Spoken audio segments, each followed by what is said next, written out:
with their reasoning. Apparently.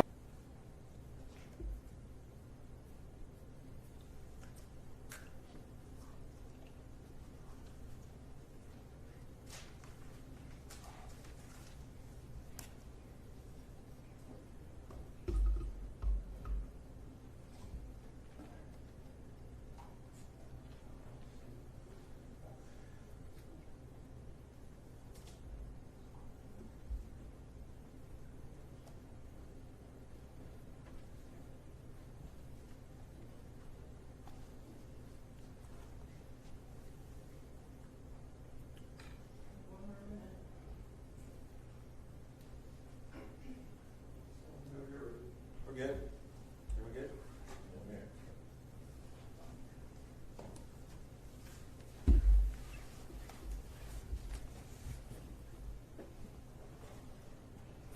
Good afternoon, everyone. My name is Lori Jennings, and I'm the Public Information Officer for the Township of Lower Merion. We really appreciate you coming here today. And speaking today on the behalf of the Lower Merion Township Police Department will be Superintendent Michael McGrath and Captain Eugene Pasternak.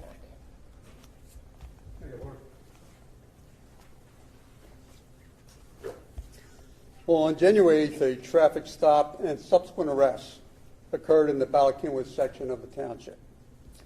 The arrests and force utilized during the incident has been widely reported and drawn significant attention due to the force that was applied during the incident. Many of you have seen snippets of video of the arrest recorded by bystanders. Captain Pasternak and I will, as best we can, be providing context to what has been seen to this point. I want to say first that the use of force by police is rightfully looked at with a critical eye by the public, the media, and anyone concerned with fair and equitable treatment by police during police-citizen encounters. It's important that you know that it's also viewed with a critical eye within law enforcement. We don't just do this because it is our job or because we do it because we care about the people we serve, and we also care about the safety of our officers and the people we serve. We are keenly aware of the issues of procedural justice, equity in policing, and the fair and even application of law for all is a necessary conversation police leaders have to have with our communities. With that in mind, we are here to provide a full and complete review and analysis of the incident from the initiation to its end. We will point out those areas where procedure were followed, and also, just as important, those areas where we performed poorly. Captain Pasternak will now provide the details around how the encounter started and through its conclusion in the parking lot on Conshohocken State Road. Gene.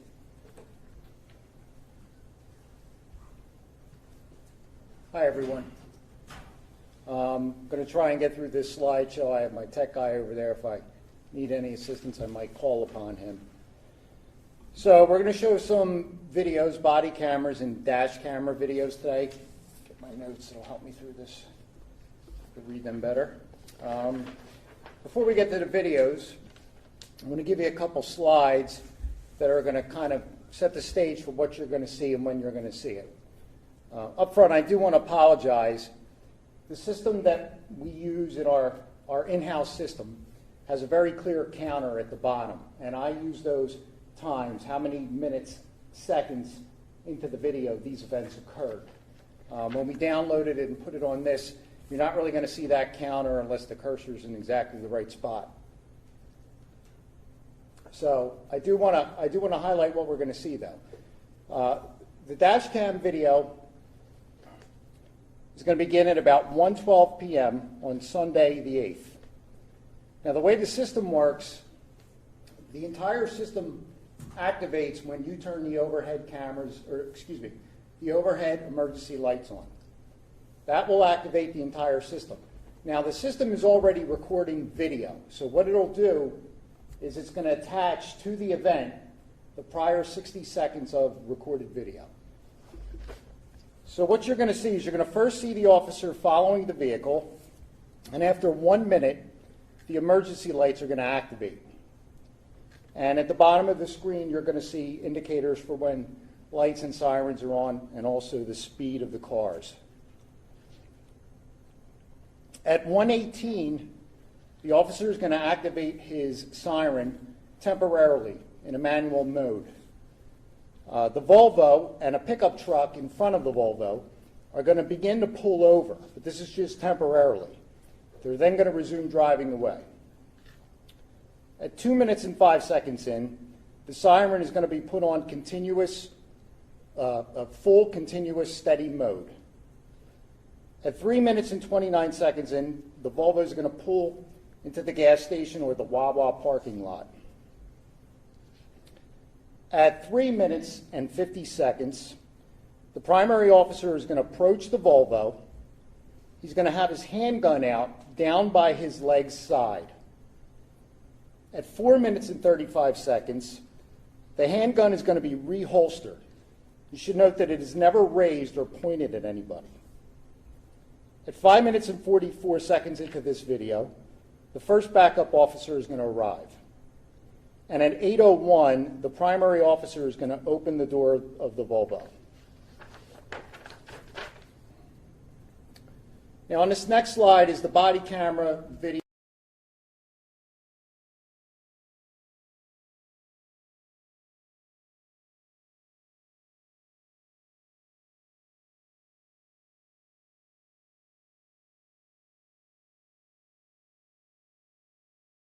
Struggle with the driver to try and get her out of the car. At 1 minute 49 seconds in, the primary officer is going to disengage from the struggle and draw his taser. For about 10 seconds until 2 minute mark of this video, he's going to give repeated warnings that the taser is going to be used if the driver doesn't get out of the car. The taser is going to be deployed. The probes are going to be fired from the taser at 2 minutes into this video. At 2:41, after ineffective taser and struggle with the driver and multiple officers, the driver is finally removed from the Volvo. At 3 minutes and 27 seconds, after the struggle continues outside of the Volvo, the driver is finally handcuffed. So I just want to sum up some of the durations from these timestamps that I just read. The actual pursuit from the initial emergency lights being put on to the Wawa parking lot is about 2 minutes and 29 seconds. The officer has his gun at his side for 45 seconds. The primary officer engages with the driver while she's inside of the car for just over 4 minutes prior to opening the door. He then struggles as she resists the empty hand controls for 29 seconds. Again, as I said, there's 10 seconds of actual him warning of the taser deployment. And then after the taser's deployed, they struggle in the car for 41 seconds and then outside of the car for 46 seconds. The entire struggle from the moment the door is open until the handcuffs are completely successfully put on is 2 minutes and 7 seconds. These are some facts that you should know before you see the video, some things you'll be able to listen for, watch for. The driver of the Volvo is going to say several times that she did not feel it was safe to stop on Route 23. At one point, she's going to mention its many turns. As you watch the video, you're going to see this 1.3 mile pursuit. There are going to be multiple residential side streets, wide residential driveways. There's a wayfinder sign pointing to a nearby library, and a highly traveled intersection with a cutout, which is for a short time like a shoulder, but then it becomes a travel lane. You're going to see multiple uninvolved vehicles, which are traveling in both directions, pull over safely and yield to the police car. You should know that the driver was operating on a suspended driver's license. You'll see that all of the Volvo's windows are heavily tinted, and the front passenger also refuses to put down his window. A third passenger is in the back seat of the car, But that passenger remains undetected by the officers for the majority of this interaction. Upon the arrival of the first backup officer, an ambulance was called to the scene because the driver stated that she was taking a passenger to the hospital. That passenger would later decline any medical assistance. And after the taser and the struggle and the driver was taken into custody, proper post-incident care was provided to the driver. This next slide shows the travel route. The first marker is where the sedan is first observed tailgating. The second marker is when the emergency lights get activated, and there's some other points here where they first pull over. You're going to see that pickup truck pull over a second time, and the Volvo is going to go around that. And then from this map, you can see the various residences, side streets, and the configuration of the neighborhood there. Okay, this is the primary officer's dash camera.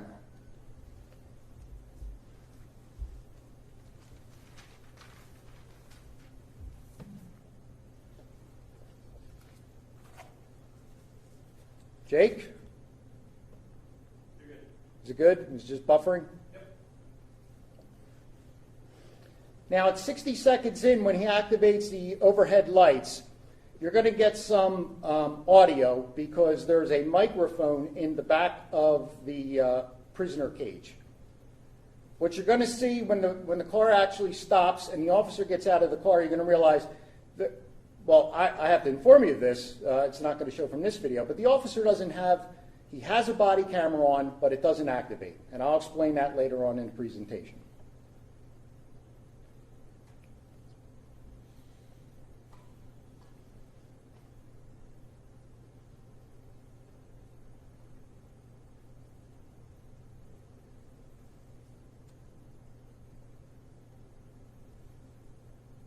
The lights are activated now.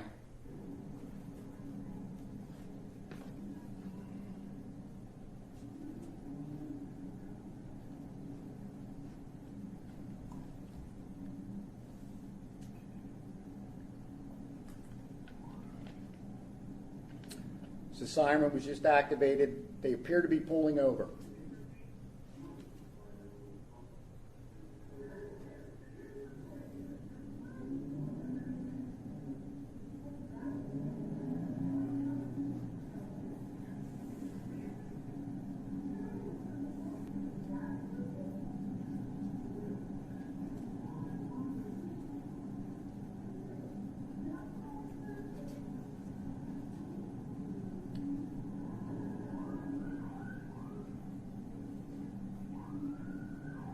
There's the siren on fully.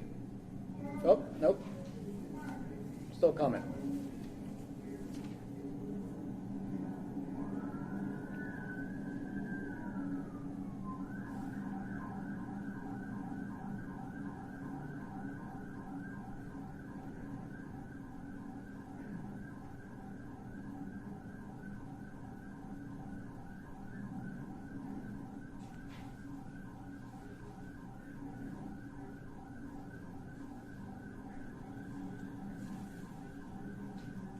You're going to hear accelerate around here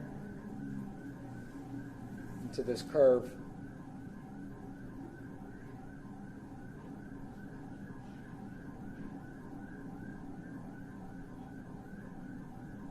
Here's an available shoulder right here up on the right, then becomes a travel lane. Highly populated, busy traveled intersection.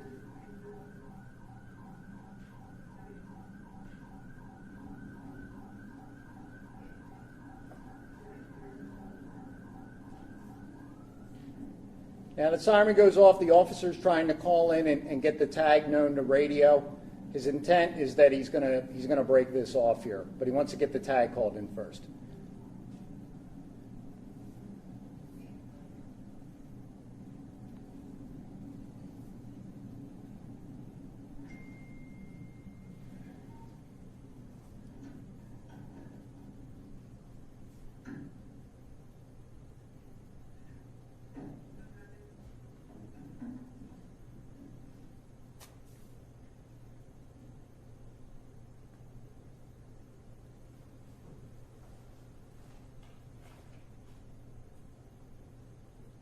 handgun in his right hand.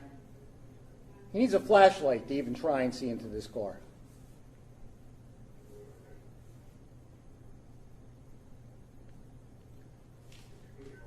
So they're going to have a conversation here. As I said, there's about a 2-minute, 25-second gap where we get faint audible, faint sound, which is coming through the microphone that's in the car. Until a backup officer arrives with the body camera, you're not going to hear the direct conversation. So we'll just watch a little bit more of this. You can see, things are going to start to get, there's going to be some gestures. You can tell that at times the conversation is going to elevate.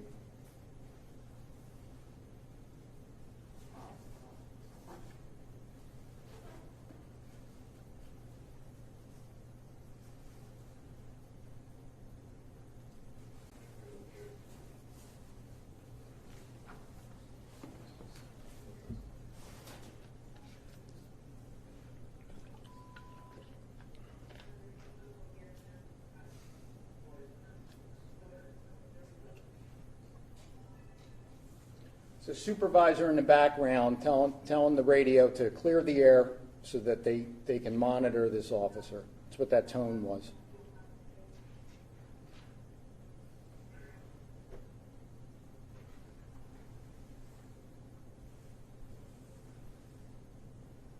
You see the lights, there's a backup officer arriving.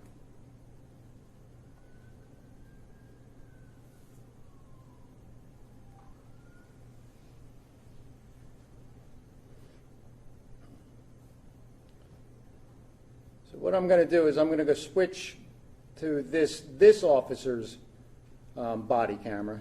And before I play that, realize this is a tense situation. The people involved are heightened emotionally. There is going to be some foul language used. So this is the backup officer who goes to the passenger side. And what you should note is how dark these windows are. He tries to get the passenger to put the window down so that he could see into the vehicle. He's met with verbal resistance from the driver, not just the passenger. And you're also going to hear right off the get-go, they're calling for an ambulance for whatever unknown reason for the passenger.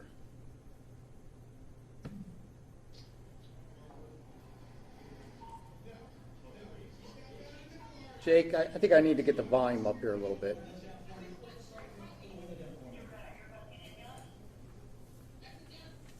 Oh, something went wrong.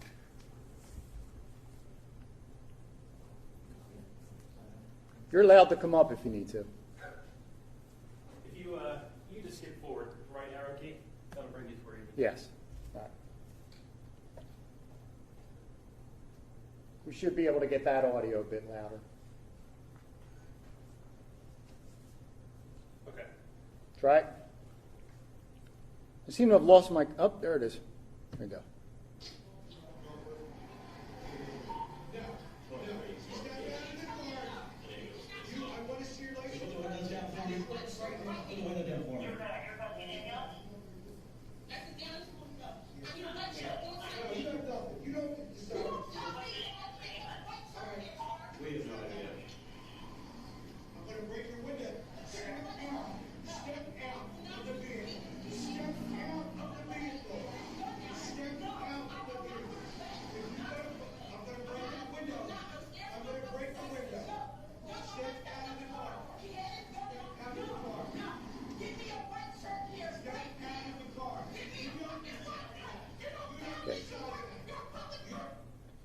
I'm going to go to the next video because another officer arrives and is on the other side, so you're going to get this audio from him, and you're also going to get a different perspective.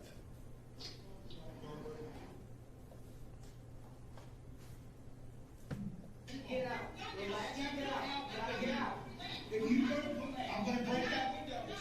I'm going to break the window. Step out of the car. Step out of the car. Step out of the car.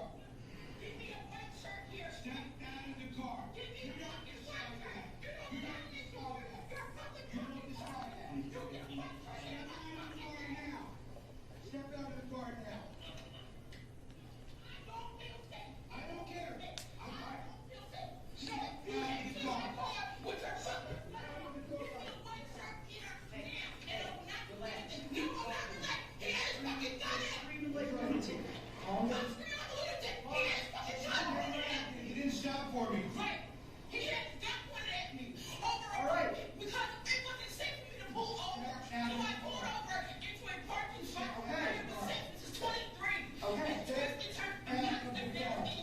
Step No, out of the car.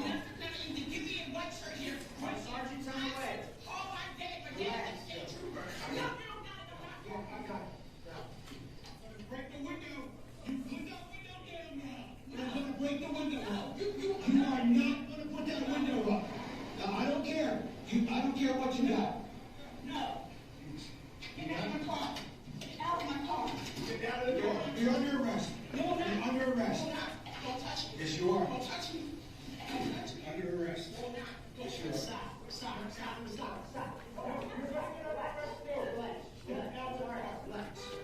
Step out of the car. Step out of the car. You're under arrest. You're under arrest. Obstruction of justice. No, it's not. Yes, No, it it's is. not. Yo, get the fuck Relax, back. okay. I told you, do not touch me until your sergeant gets here. You told me, and you better not. Take a taste. No. Step out of the car. No, my dad's a Step state out of the Do car. not fucking touch me. Are you gonna Don't step out of the touch me.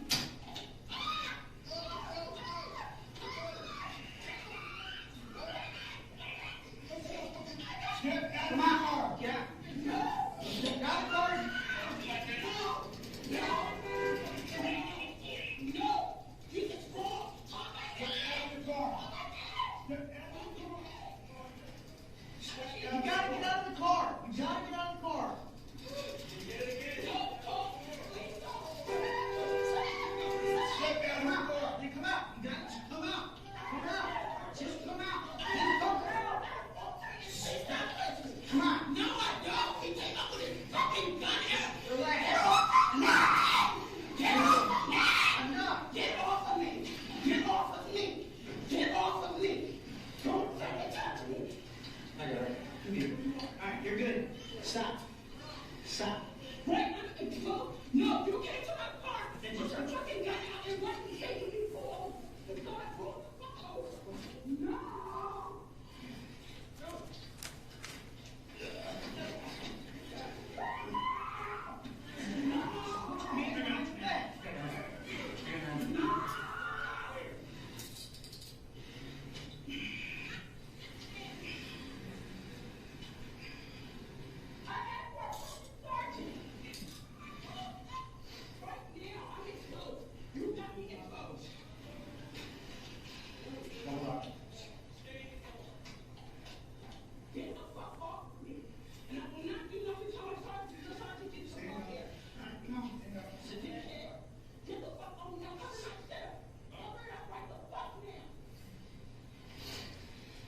Are you fucking kidding me? Just gotta sit in the car, right?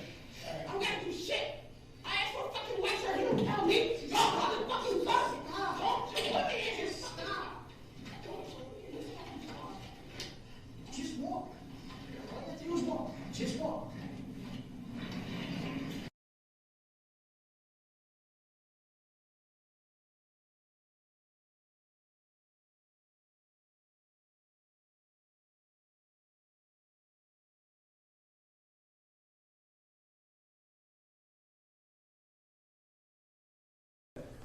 Factors, the sub-events which actually escalated here. So, of course, the driver fails to yield to the police signals for a significant distance, and along the way there's multiple safe locations to stop. Now, this is an arrestable offense. It's a misdemeanor in Pennsylvania.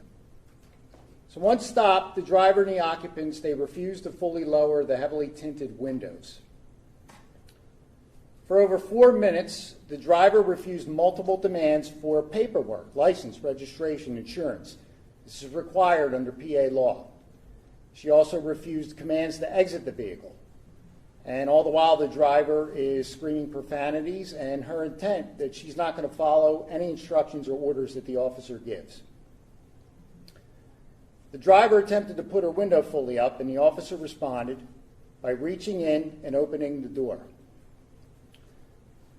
Now, still giving verbal commands, which she defies, she resists the officer when he tries to grab her and pull her out of the vehicle.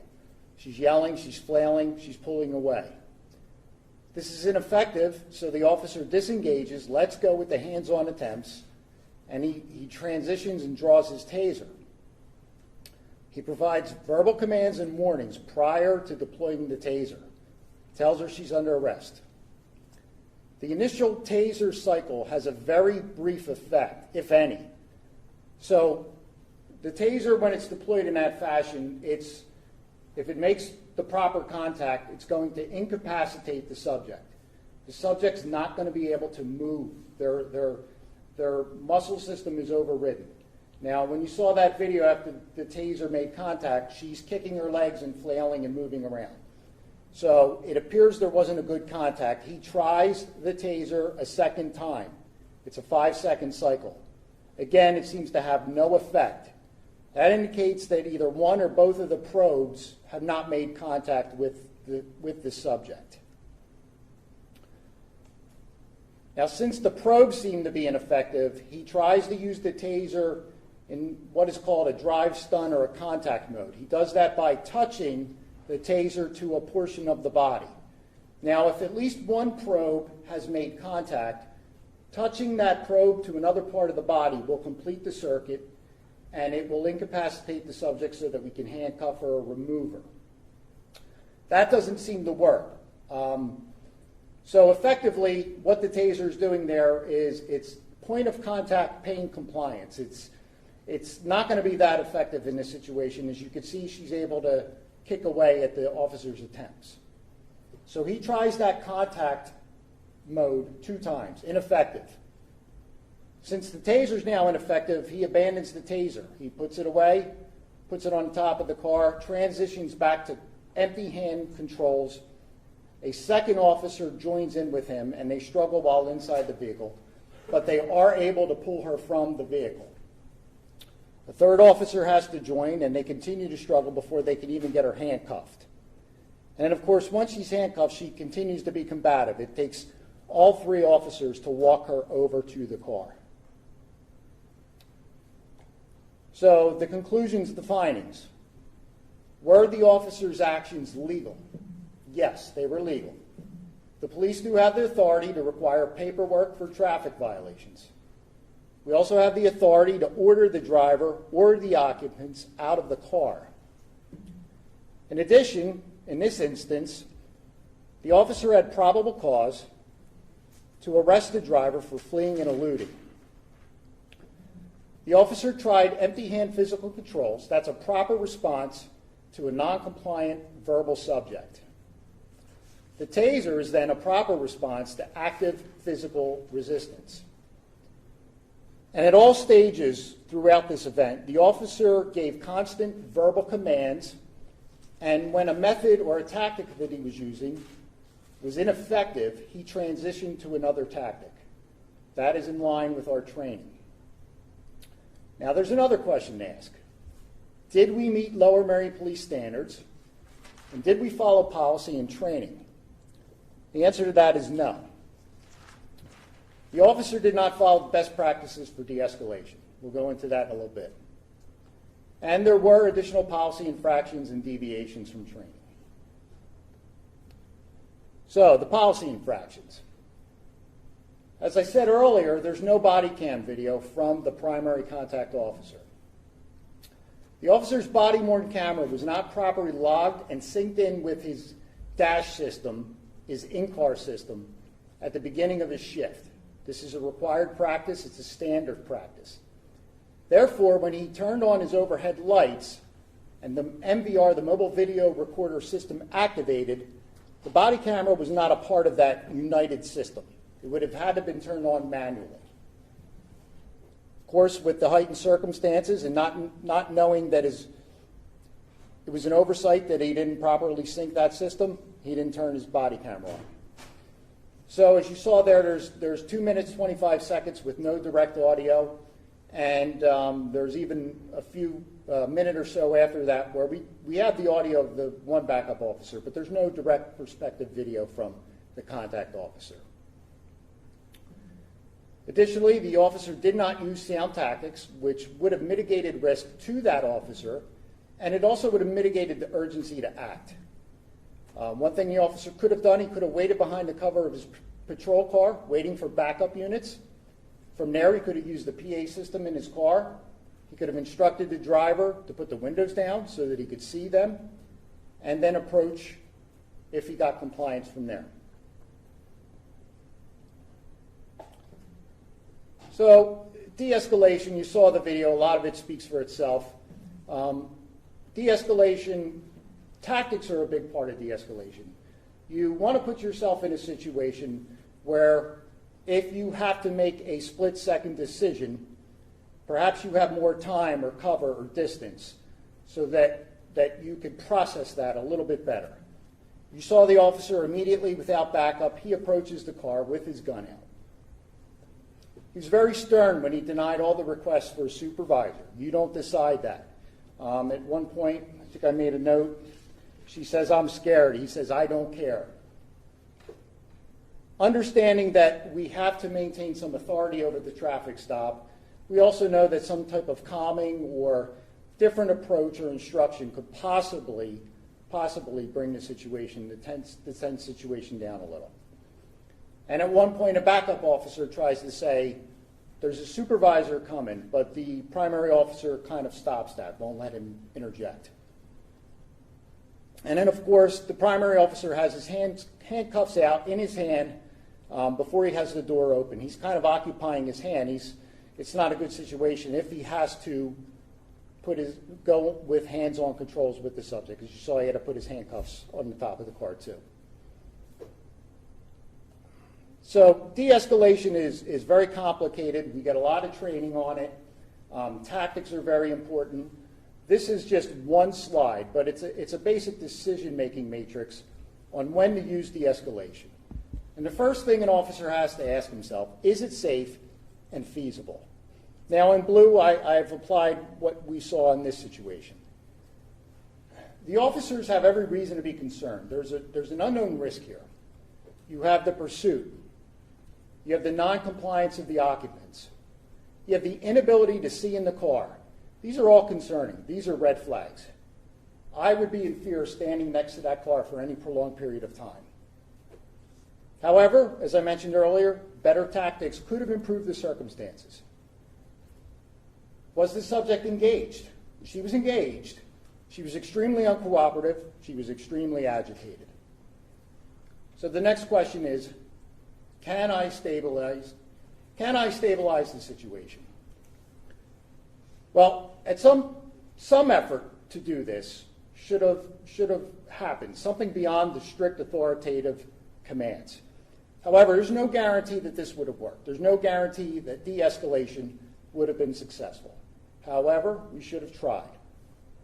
So what that would lead to, yes or no, our two-pronged situation below. You try to de-escalate. If you come up with the conclusion that no, you cannot stabilize the situation, the reasonable suspicion or the probable cause will be used to effect the arrest. So the next steps for the officer.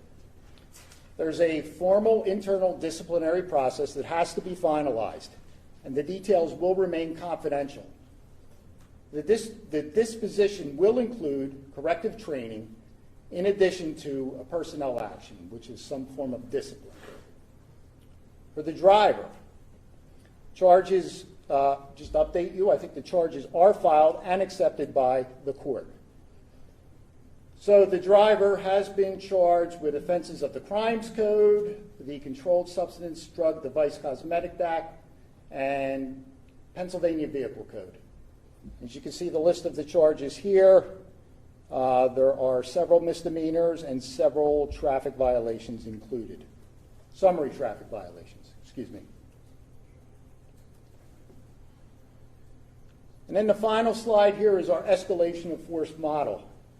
The first time you're seeing it might not be easy for you to process, but what it shows is that the ECW, which is electronic controlled weapon taser, is in line with a subject actively resisting, which is what we had here. Superintendent?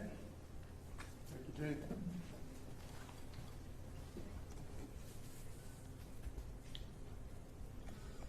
As I said at the opening, we are keenly aware of the attention and scrutiny that results from incidents involving police-citizen encounters, particularly those involve use of force. In the past, the main focus of the examination of the use of force was limited to determining if the force used was legally justifiable at the moment and under the circumstances encountered.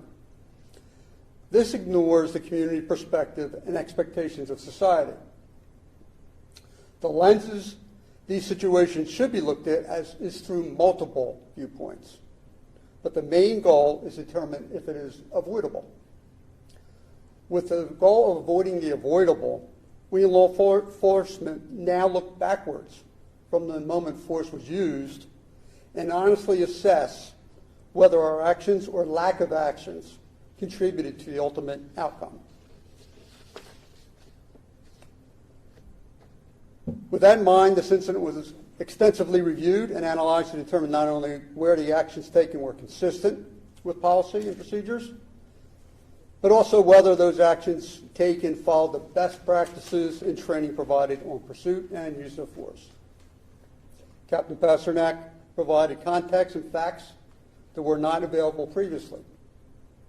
Based on the full picture and all available facts, the following observations and investigative conclusions were drawn.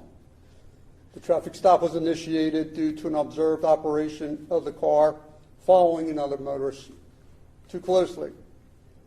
This was first observed about a mile from the stop location. The driver of the Volvo had yielded once to the signal to stop, but then drove away. She also drove around the truck she was following during the ensuing pursuit.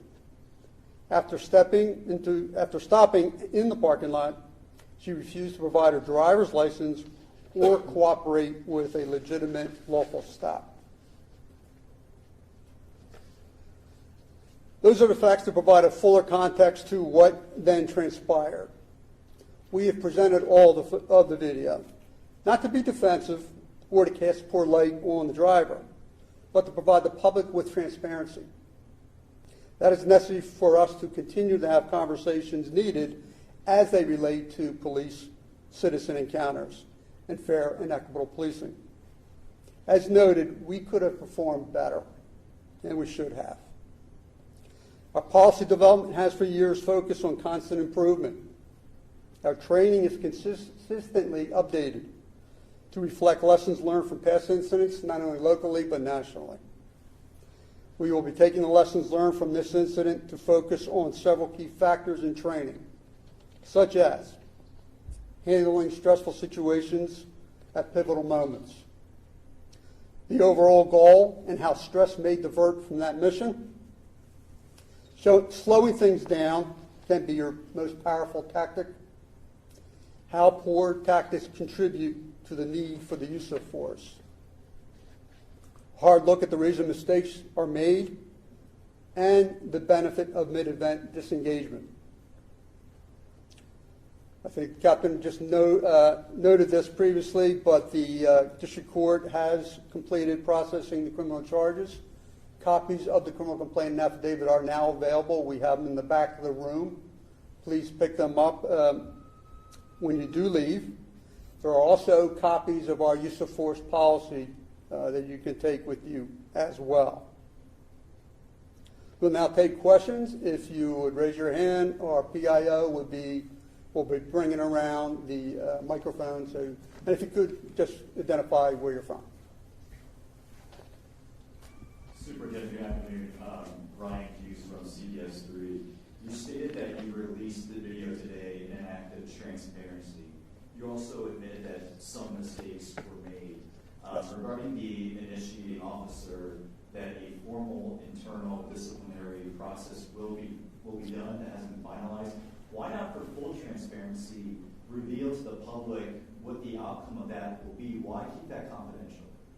Well, it's confidential because it's still in process. There are specific, for employee regulations and civil service.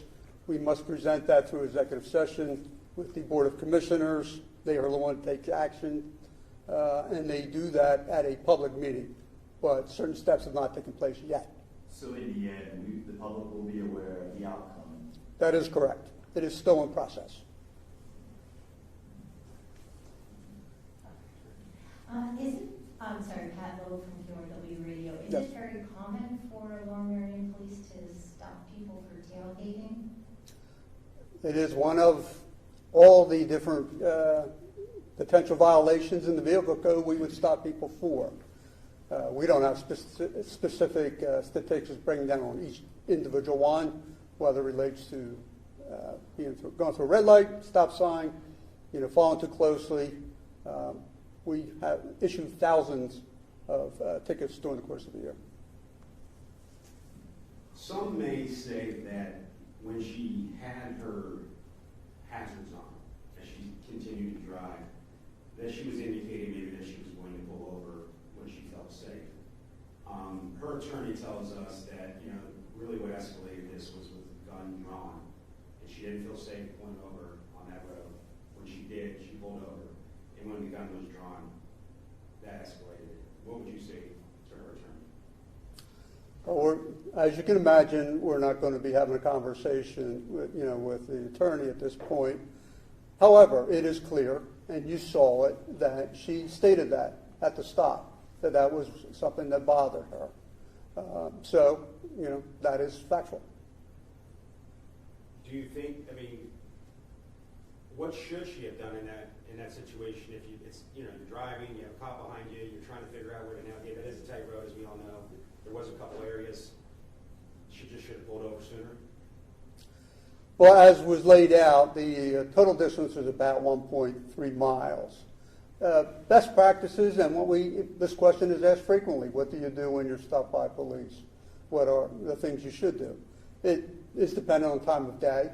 For instance, if this was a nighttime situation, we suggest people could turn on their interior light, indicate that, yeah, I see you, I will be pulling over. We don't want people to pull over in hazardous locations for two reasons. It puts the driver and the occupants of the car in danger. And in reality, the officer is the one who's outside of a car. They're put in danger as well. There are instances where people will stop, and we will then get out of the car and tell them, no, don't stop here, please move, and we'll indicate where you should move to. So yes, you should slow down.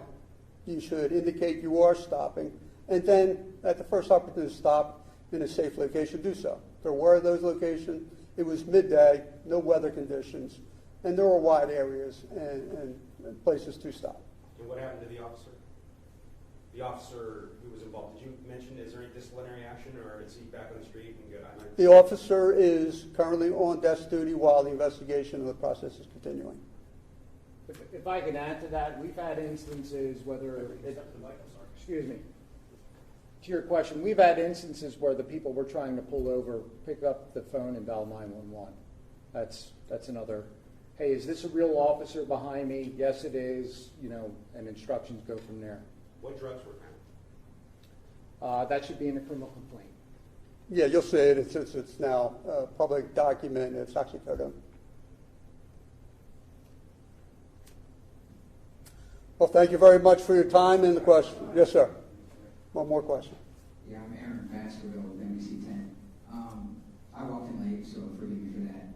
But what I'm hearing is legally he might have done the right thing, but he didn't follow the best practices. So when you say to the public who hears that and basically hears that legally he did the right thing, but according to maybe you guys in the public, he didn't do the right thing. So what's your response to the folks who will still be angry because you're kind of admitting he didn't do what you wanted him to do? We want to make it clear and to be transparent is we can sometimes fail. Our officers are human.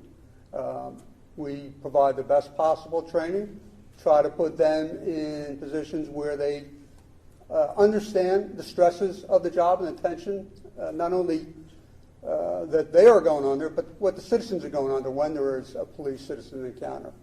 And we are being, again, upfront saying that there are things we can do better, and we will be addressing that. Thank you. No, yes. One more. Yeah, Johnson from Box 29.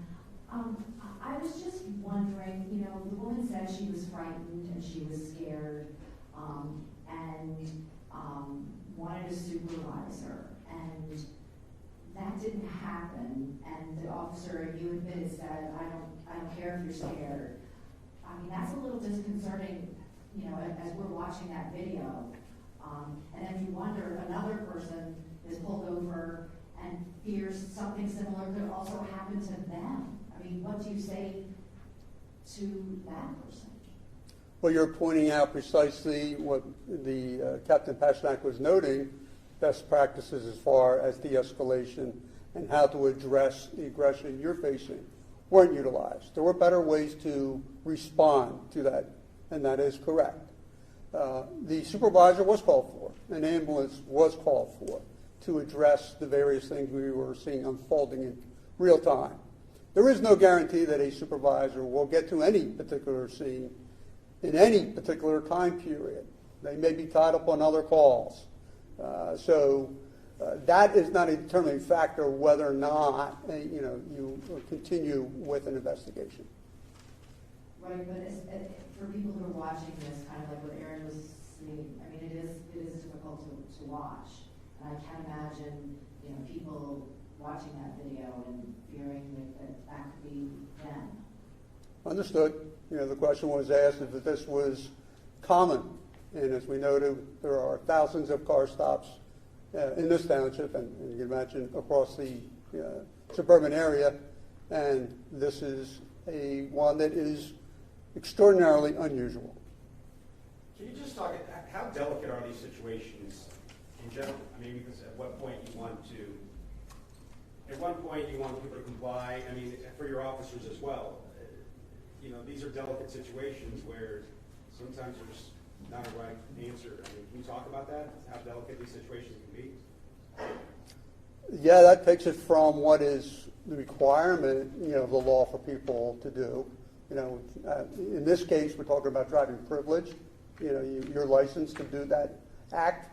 And then the question, it's a delicate balance of dealing with people who don't want to comply with the law and how they react when you're addressing that issue. It goes back to what you should do is do what you're required to do. Provide your driver's license, react